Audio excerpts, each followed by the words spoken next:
Reverse park using the 3-line guide. The first line, second line, third line, overshoot slightly. Get your side mirror lined up with the third line. In this situation, we're close to the car, but we can tell the exact distance if you observe correctly. Use your side mirror and make any necessary path adjustments. By the way, this footage is from the actual driving lesson. Pay a bit of extra attention to when to start turning and when to straighten up. Practice both sides, left and right, because of the different approach angles. You may need to make further adjustments when reversing to the right. The most common mistake is mismanagement of timing when steering. Pay a bit of extra attention to when to start turning and when to start to straighten up. The first line, second line, third line. It's best to overshoot a little bit more in this situation because you are starting from the far side. If you start turning late, as you can see here in this attempt, you will end up closer to the far line, which is not a big deal, but you must be aware that the corrections will be necessary. If you don't turn right sharply at this point, as there's enough time to do it, and if there's a parked vehicle in the highlighted bay, you will have to get out forward and align your vehicle promptly. Don't hesitate for too long. Spend a reasonable amount of time practicing reverse parking on the right hand side because you may be required to do it in a test. You've got to observe properly because the assessor will put you under the microscope and check how you look and whether you sink in your seat or if you extended your body to make sure that nothing slips your eye.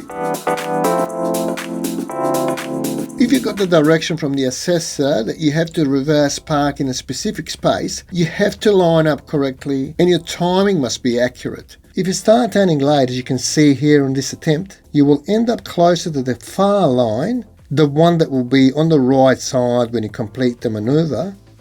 If you imagine a car parked in that highlighted spot, you would surely end up too close and potentially even hit it. You have to correct it without delay. Don't expect the assessor to help. Any verbal assistance or intervention can be an automatic fail. This error shouldn't affect your overall score if you make corrections promptly. It's never the same, which is why you have to practice a lot.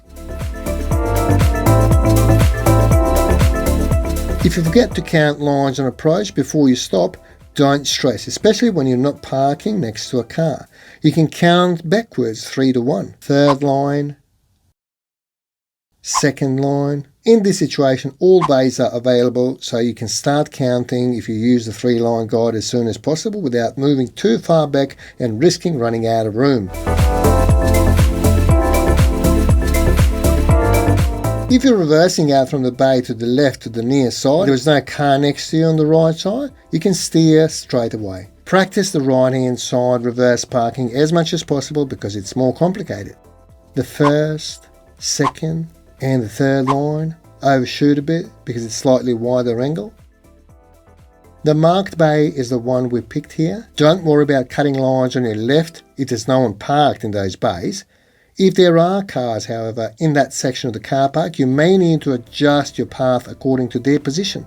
You never come across an identical situation, which is why you need to practice a lot. In the driving test, it's safest to reverse park next to a curb if possible if the assessor asks you to pick the bay, because if you touch the curb, you will not fail on the spot. Be aware that you must correct it if you intend to pass this particular section. Be mindful of any traffic. We're already half a length in the bay, and we know the intention of the white car driver. Don't cut through like that person, at least not in your driving assessment. What you do when you get your license, it's your responsibility.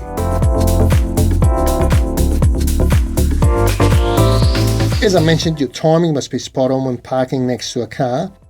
And we're parking in the bay on the near side from here. Observe well because every decision the drivers make comes from what they see. Correct observation is the most critical aspect of safe driving. That's why looking section is the first one on the list of the driving test sheet.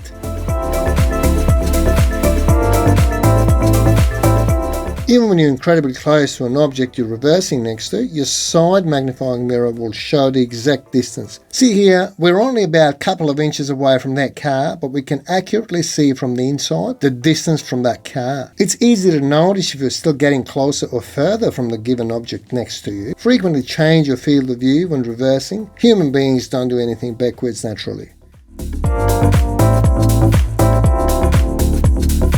To which extent can you do corrections if necessary without getting marked for it? It's okay to make minor corrections when you end up on an angle. It's more common to modify your path when reversing to the right-hand side in Australia and the UK, and vice versa if you're in the country with the right-hand side traffic rules because of the wider approach angle. To observe side view, reverse cameras can be useless, so get one of these magnifying mirrors. They're inexpensive and they do the job better than anything. If you haven't got one, get it as soon as possible. If you choose to correct it, get out by about one length of the car, depending on the situation, and when you see you're lined up straight, reverse back in.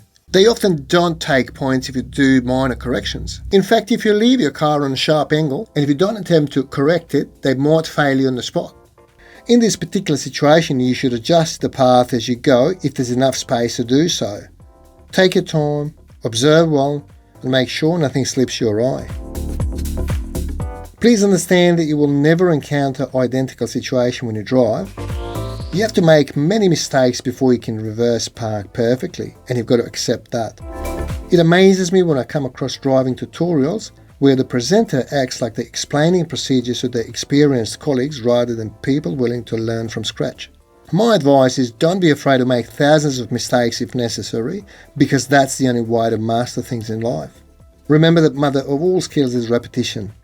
Steve at Driving School WA, signing off. Till next time, practice a lot and drive safely.